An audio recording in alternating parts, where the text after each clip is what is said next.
Startuprad.io, your podcast and YouTube blog covering the German startup scene with news, interviews, and live events.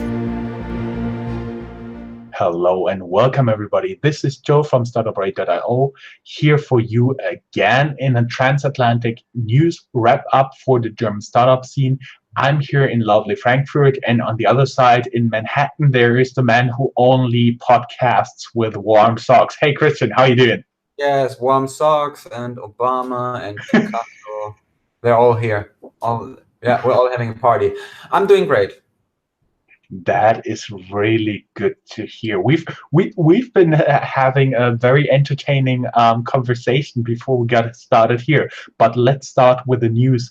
This is a startup news wrap up for October 2018. The recording is done on the 26th of October, and everything that happened since the last news is included. Everything that will happen between now and the publication, of course not. The sponsoring message: Startups.observer supports this program. Startups Observer is like online dating for startups and investors. It is by far the easiest and most efficient way to research potential investment candidates or look for potential investors. Learn more at startups.observer. This recording is also done in media cooperation with Gründermetropole Berlin, a Berlin-based startup blog. We have some media partnerships coming up because now is the really hot time for meetings, for events, for big startup fairs. Of course, we have the Eurofinance Tech on November 14th in lovely Frankfurt. There will be the people from Google and Facebook speaking who are in charge of their efforts for financial services. Strongly recommended. Find the link in the show notes. And we will be there with our camera and record some interviews. Also, the Blockchain Startup Summit on November 15th, also here in lovely Frankfurt at Frankfurt School of Management and Finance. And we tend to be there. We are still not sure. The land it on November 19th till 20th in London. We are also media partners, but unfortunately we cannot make it in person for TU Automotive and Project Kairos. It's an automotive and startup fair in Munich. We also have a couple of news related to our house. For example, if we look at the Berlin-based fintech Penta, they raised 7 million euros venture capital, and they offer its services to small and medium enterprises in Germany. There's an interview with Penta, who are also noted in how 60+ startups are disrupting retail and commercial banking around the world by CB Insights. And Penta related, obviously, we also have an interview with Love, the CEO and co-founder of Penta. Then there is Shoes24, which is an online platform for brick and mortar retailers to sell shoes. They're based in the Rhine-Main region, and they won an award, a national award in Germany, KfW Gründen 2018. This is like a bank that supports young entrepreneurs or entrepreneurs in Germany. Congratulations to them. And you can learn more about Schuhe24 in their Startuprad.io interview. Yes, I would like to add the interview with Love. We're still working on it. It's the first interview we've ever done with a startup as a Google Hangout. You can tell the quality is not 100% as amazing as we could do it by a video interview live. But we are working on it, and it will get better. Ecosystem. German venture capital investors prefer to invest in companies abroad. A new study shows. You can read more on Gründerszene. And Berlin-based district court rules that crypto trading without license is legit. It took 5 years, and German finance watchdog BaFin lost. It's a violation of German banking regulations. You can find more in the link. And we are in the hubs already. Germany was decentralized for centuries, and it still shows. We have a look at less well-known hubs, most likely including everything except Berlin. Frankfurt Drone Pioneers Awards 2018 goes to Rhine-Main-based startup Wingcopter for the drone, which shaves off 5 hours for delivery of trucks or medical samples in Africa across Lake Victoria in Tanzania. Tanzania is, by the way, totally worth a travel. I spent my honeymoon there. Doc Morris' parent, Zur Rose, buys Ludwigshafen. It's a little bit smaller city. It's close to Frankfurt, but it's known for being the location of the biggest chemistry complex in the world. It's the headquarters of BASF, and in Ludwigshafen, there's also the headquarters of Medpex, which was bought by Doc Morris' parent Zur Rose for 170 million. Medpex used to be Germany's third largest mail order pharmacy, writes Deutsche Startups. And that's one of my babies here. Rhein-Main.vc published the first numbers. Rhein-Main.vc is a partnership between Paul, who runs the German and sometimes English-speaking startup blog Rhein-Main Startups. Mario, he is one of the people who brought, for example, something like the Startup Weekend to Frankfurt. And me, never forget, Mario hosts the regular Founders Table, Gründer Stammtisch, very strongly recommended meetup from entrepreneurs for entrepreneurs. And in the first half of 2018, startups in the Rhein-Main area raised more than 70 million euros, which equals to 85 million US dollars. And the second half of the year is usually stronger in terms of venture capital. So we are looking forward to cracking 100 million this year for sure. Fintech founder and entrepreneur Sebastian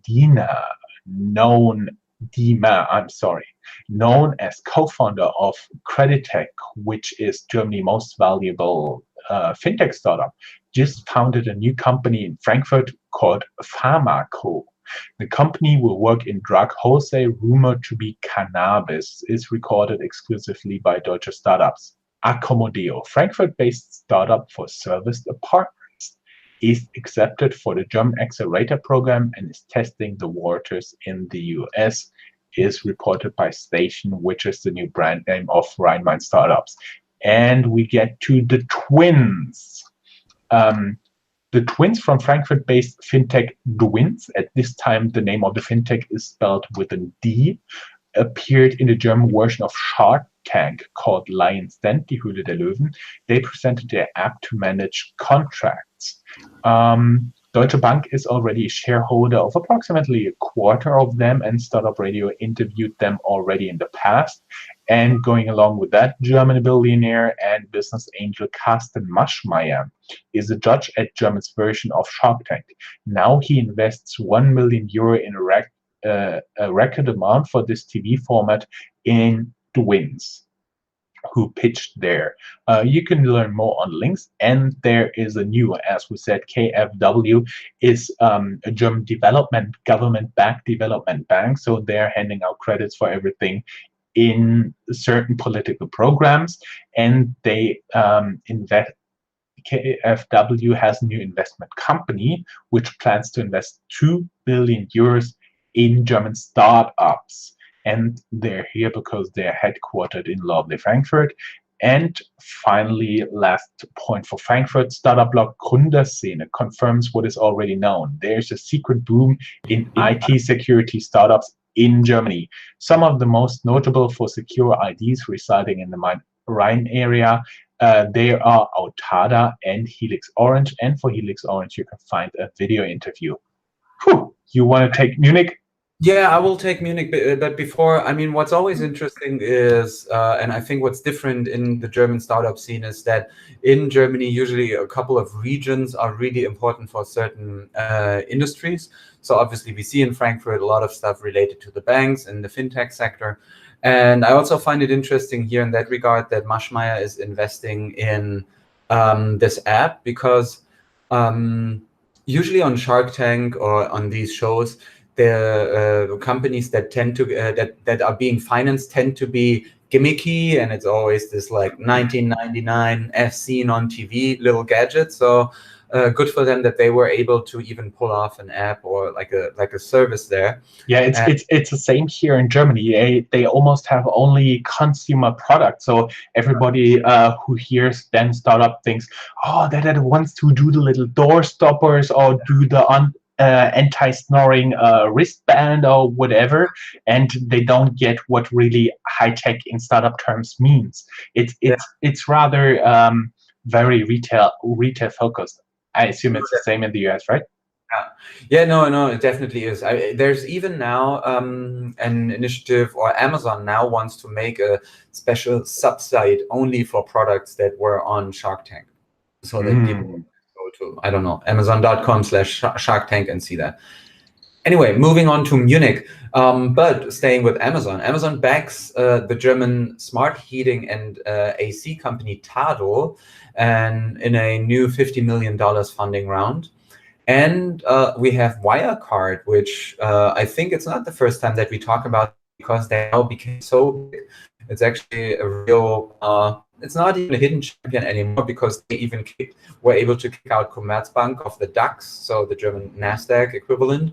And Wirecard has its own retail banking app now called Boom, a competitor of N26, the other company making big headlines in Germany when it comes to innovation in banking. In Cologne, we see that there's an e-learning startup. It's called Amboss, formerly known as Maimed, that wants to raise 20 million euros with 60 to 80 million pre-money valuation, being reported by Deutsche Startups. Exclusively, the startup helps medicine students to prepare for their exams. And so the Amboss, do you know where the name comes from? I think from the hard study work they have to do, right? Because you need the amboss like Thor. No, the amboss is a bone in your ear. Ah, you listen, huh? There you go. Yeah. And Amboss, Hammer, and Steigbügel. Yeah, I remember the three bones in the ear, but I don't know their English names. Amboss, Hammer, and what is Steigbügel? Yeah, I don't know. I don't even know if amboss is the name of the bone in English. Anyway, there is, since I live in New York, there's now a second Amazon store with a third one already in the making. So we have an Amazon store at Columbus Circle, which is like a small mall right at the southwest end of Central Park. And there's this traffic circle where the Broadway also meets the corner of Central Park, right? Where there's a dark Trump Tower. Yes, it's all there. And so there's also an Amazon shop. They don't have that many books, probably like 1,000 or 1,500, but they have all the Amazon products. So now a second one opened. They call it the 4-star shop, because they only have products that have more than 4 stars on the website. That's on the Lower East Side, and I haven't been to that one yet, but I also read there's now already plans to go to a mall called Brookfield Palace or something like that. It's close to the water, and this third shop is going to be one of those where you self-checkout. So you just put stuff into your carriage or into your bag, more or less, and then the systems will know. So Amazon is going a bit more into, I mean, you can't really say brick and mortar, but at least it's like flagship stores, probably. The most visited online marketplaces by country we found in our, you can see that in our show notes. It's from a website called ecommercenews.eu, and they took it from another research publication, and it has a very fancy and colorful world map where the respectively most hit website is in certain colors. And I didn't know that Mercado Libre is pretty present in the Spanish-speaking Middle and South America. Naspers is in the former Russian area, former Russia, Eastern Europe. Then there is Alibaba, of course, in China and Southeast Asia. Surprisingly, eBay is still present in Australia and South Africa. And what else do we have? Oh, there are also a few rocket internet countries, but I can't tell from the top of my mind. It's in Central Africa. I mean, Oh what yeah. I definitely interesting about this was that the map is so colorful at all, because obviously probably with a more like Western view on look on things, you would think, oh, it's Amazon all over the place, but it's not. It's true for Germany, Austria, Switzerland, Northern America, but for most other parts of the world, it's not. Also for India, but not for China, for example. Yeah, And there's even a divide inside of Europe. yeah, moving on to who got money. How about Yes, venture capital. Berlin-based travel platform Go Euro raises the largest VC round in Germany year to date, 150 million, reports NGIN Mobility. German telecommunications giant and former monopolist Deutsche Telekom opens one of its venture capital funds to third-party investors, reports Handelsblatt. German media giant Axel Springer and seven other investors invest 46 million US dollars venture capital in the Bay Area startup Zamper, which enables potential tenants to search for apartments. And here we go, all-time favorite, your Rocket Internet corner. Here you go, Chris. So, Rocket Internet's West Wing IPO'd on October 9th at a price of 26 euros. First day of trading was a bit a mixed bag and saw the stock zigzagging between 23 and 29 euros. And due to the decrease in price at trading, the amount raised in the IPO may have been lower than the 132 million euros that they targeted. We also have Rocket Internet-backed Helpling, which bought the Switzerland-based entity from their competitor Book a Tiger. And the names already hint at it. Both companies offer home-related services like cleaning and maintenance. Book a Tiger hires all its employees, so that's a bit of a special thing within the gig economy. And Helpling acts more like a platform. And as at the moment of this recording, West Wing is trading at 24 euros straight. Oh, okay. Well, yeah. All other news, we can take turns. Movinga founders start InsurTech, where you can pay for your car insurance according to the mileage you are driving. After half a year of beta, they are now live. They are partnering with an established insurance company. Yeah, I found that interesting because as car insurance, usually you have these car classes and saying, hey, so they are definitely aiming at the people who don't use their car that often and saying, hey, if you just drive it a couple of thousand kilometers per year, why do you have to pay full insurance? And so probably there's a market there. Delinero, which is an online shop for delicacies, is shutting down. The owner is the German publishing house Gruner and Jahr, and they decided to pull the trigger. They tried to tie the shop in their online offerings and publications for eating and cooking, and it appears it did really not work out that well. I now do have a really unique business model that I found here in Germany. Two founders in Germany generate millions in revenue for equipment for growing quails. I found this totally fascinating. Nice. But also, you seem like the kind of guy who would get into growing anyway. The only thing I'm growing right now are chilies out there. It's, as they say, it's a small step from chilies to quails. Is this really a thing? Stay tuned, listeners, for how this is. In September, he had to step down as the CEO, but now 8fit founder Pablo Villalba leaves the company after accusations of sexual harassment. It's a Berlin-based startup, and he also loses his board seat after financial misconduct claims. And well, yeah, it's a sign that probably the Me Too movement is moving on to other countries as well. Yes, and we had in our mailbox some very interesting news. which fits pretty well into our focus. Société Générale, the French bank, opens a global markets incubator for fintech startups working on capital markets. We have a link where you can learn more, and of course, we will reach out to those guys and have a look if we can do an online interview. Encouraging numbers come from Kfz-Teile 24, Autoparts 24, because they grew to 165 million euro in revenue, which, as we all know in startup world, is oftentimes just some distraction. But they also are making a profit already, and their profit is at 16.9 million euro, which means it's a very healthy 10% of the revenue. So good for them. Another very interesting thing we found, Verkehrsrechtshilfe.de, trafficlawadvice.de is legal tech. But the very interesting thing is its founder, because it's a traffic lawyer who's 85 years old. In the link, you can learn more. Maybe he is listening to us. We don't know. We already talked, or I already talked briefly about it. There's the digital bank N26 and the German bank supervisor BaFin, which is, I don't know, what could you say? The SEC? Yeah, well, kind of. Yeah, so it's the SEC.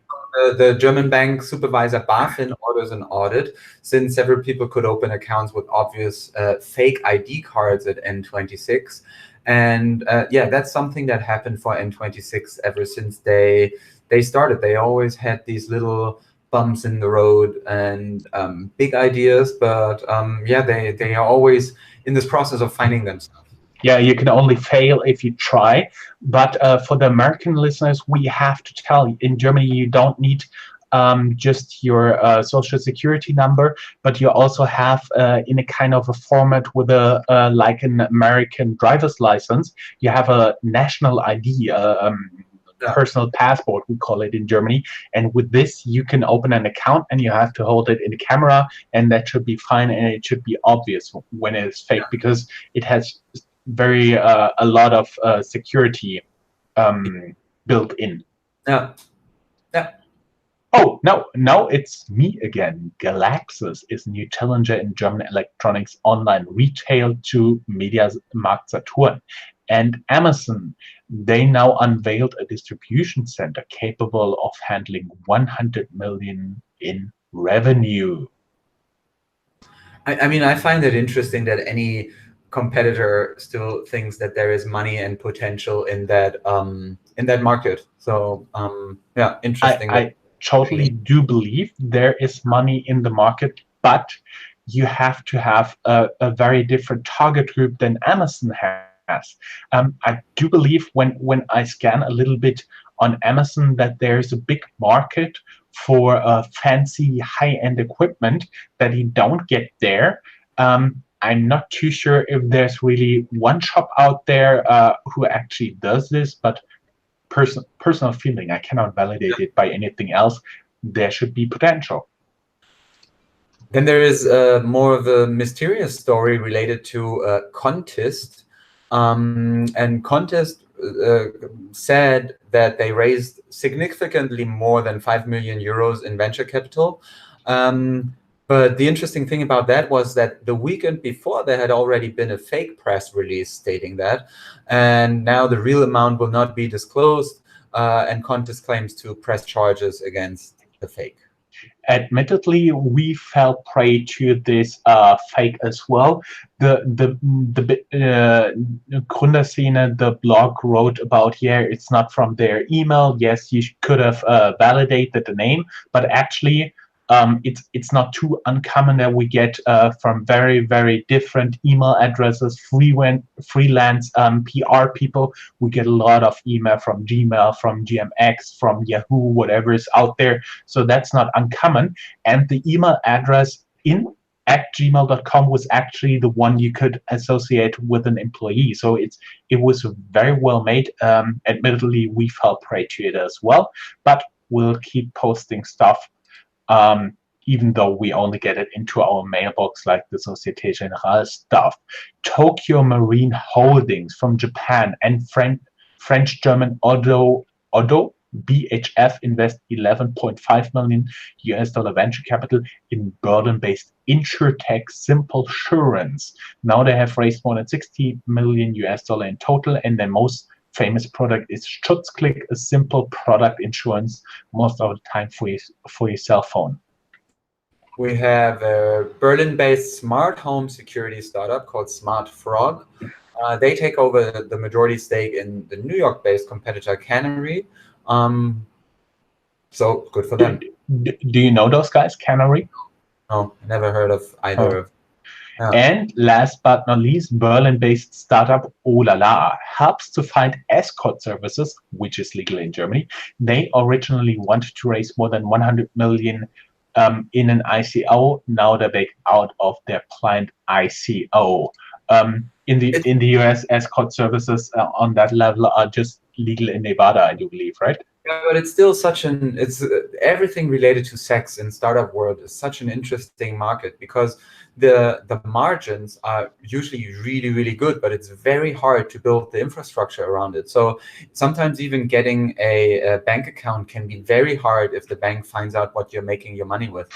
It's now a couple of years ago, but I once wrote an article for Spiegel Online about how hard it is for a company that, for example, built vibrators, and they couldn't get the money, even though they had a real cool product where you could link the vibrator to an app. And so your girlfriend or your boyfriend could then control the vibrator at your place via the app. And so, but they also had all kinds of trouble because it's hard to find investors and it's hard to find the infrastructure behind it. In Germany, we had an example. It is called Amorelie. It was done by two former BCG consultants. Admittedly, the lady who was always in the spotlight was very attractive. She made it really, really stylish, and she got this selling of vibrators and stuff like from the very red light district into a socially acceptable level. And actually, they then been bought out, I do believe, in part or totally by Pro7sat.1, the media company here based in Munich. Yeah, which brings us to our last segment, what we call know-how for those with vision. So the more general and inspirational articles we found. Yeah, the very long stuff, which you can have a look at if you like to. Just go to Startuprad.io. And you can, of course, scroll through all the show notes. Yes. So there we talk about how to find new ideas in order to grow, or we have an in-depth look at the companies that try to shape cashierless retail, like Amazon, what we talked about. Anyway, there's that. And I would assume that's it for me, and I hope to see you soon again towards Thanksgiving. Happy Turkey Day. Let's do this. Yes, awesome. Good. Yeah, that's it from our side. I say bye-bye from New York. Obama says goodbye to you. Bye. That's all, folks. Find more news, streams, events, and interviews at www.startuprad.io. Remember, sharing is caring.